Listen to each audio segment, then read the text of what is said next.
A mysterious death reveals the sinister side to a small town. Tonight on George Gently.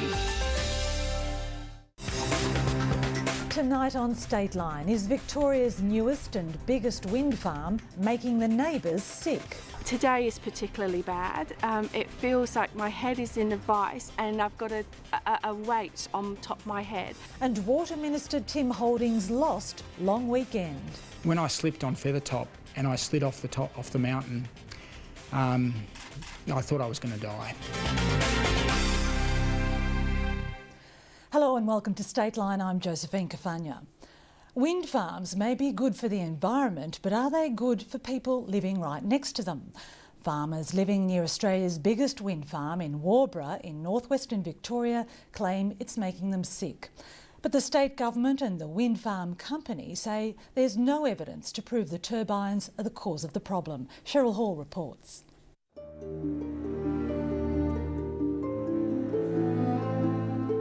Basically, the best way I can describe it is that you feel that you've got motion sickness, but it's not just for a little while, it's all the time in varying degrees, depending on how much you're getting blasted.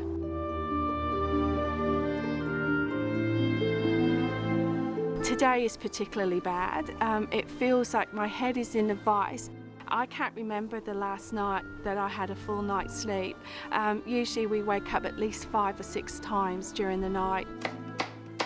Trish Godfrey says life on her 10-acre property has become unbearable since Australia's biggest wind farm began operating on her doorstep 3 months ago. 128 turbines, some of them within 800 metres of her house, run 24 hours a day.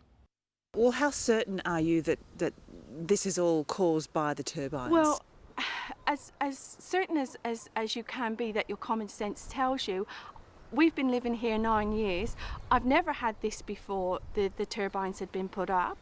And now I've got this. Noel Dean used to live near Trish Godfrey, but he's moved off the farm he's had at Warborough for nearly 40 years. We can't live there or can't work the farm. We've got about 330 hectares there where I can't work.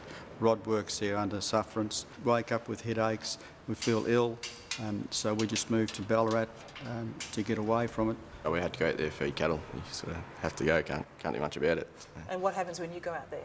I end up with sore ears. What makes your place so badly affected? It's in the bottom of a gully and it's in direct line between the 4 lots of towers. It sort of crosses over the middle there and it just all collects in one spot there apparently. It seems to be hot spots. Graham Hood from Ballarat University's engineering department is looking for those so-called hotspots. We're measuring AC in the Z, and Z at the moment is about 77 decibels. Yeah. This week he set up monitoring equipment on Trish Godfrey's property. We're really looking for is the infrasound, that is the low frequency sound and the I guess the noise that we don't hear. The equipment we have a sound level meter, fairly very good and expensive sound level meter, which will allow us to break the sound that we get and up into its component frequencies. One set of data which was supposedly came from Noel Dean's home. The signals were quite low, but that was using an A-level weighting, which we've tried to explain to a lot of people is not appropriate in this case if the problem is in fact coming from low frequency sounds. We'd be happy to look at his data, and I think there's probably a fair chance that we're not testing the same thing. We're using international experts that are specialists in acoustic engineering, and I think Graham is someone that's a scientist collecting data, and in his own admission he doesn't know what to do with it. Energy company Acciona is adamant its wind farms have nothing to do with any health problems. What we've done is tested for low frequency noise, and it shows that the low frequency noise, which includes all noise going into the Dean's house, which includes noise from turbines, noise from trees, noise from the road, is lower than the perceptible standard according to international standards. And that's been supported by studies around the world. I mean, this is not a new issue. Are you saying they're not genuine? I'm saying they haven't given us any information. They've made claims. We've done our own technical studies using experts that show that it isn't a problem. Trish Godfrey and Noel Dean are not alone in experiencing problems. Several other families living near here also report headaches and sleep problems. But it's not clear why some people seem to be affected and others aren't. No, we've had no effects at all at this stage on the health of our family, and there's 4 of us here. Other people in similar situations to the Deans, they have concerns but they don't have health issues. David Clark is a local councillor and a member of the wind farm reference group. He lives even closer to the turbines than Trish Godfrey or Noel Dean. There's no doubt that Trish Godfrey has got an issue. There's no doubt. I've met with her several times and she really has got an issue that someone needs to help her with. But I think it's a combination of the actual what's being produced by the wind farm and the actual physical health of the individuals. Graham Hood will spend the next few weeks monitoring the Warbra wind farm. The Health Department has already asked him for his data. Well, I see people are having problems. I mean, that's why we're here right now. This, to me, the infrasound argument here is shaping up similar to that of the smoking doesn't cause lung cancer. Everybody knew for many years that it did, but scientifically no one ever had the proof. Nearly half of the 266 turbines now operating in Victoria are here in Warbra. But 850 more turbines have been approved around the state, and there are applications for another 900.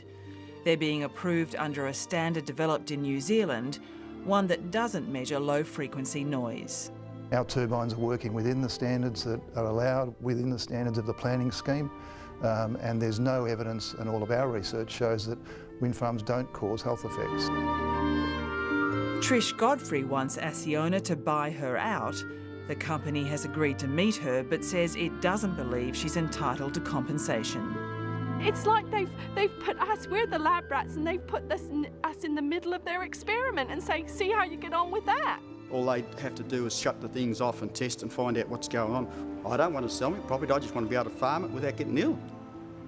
I didn't work the last 40 years to build up a farm and turn around and not be able to work it.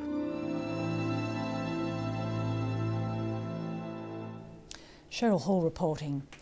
In a textbook search and rescue operation, Cabinet Minister Tim Holding on Tuesday was brought down the mountain after days lost in the Victorian Alps.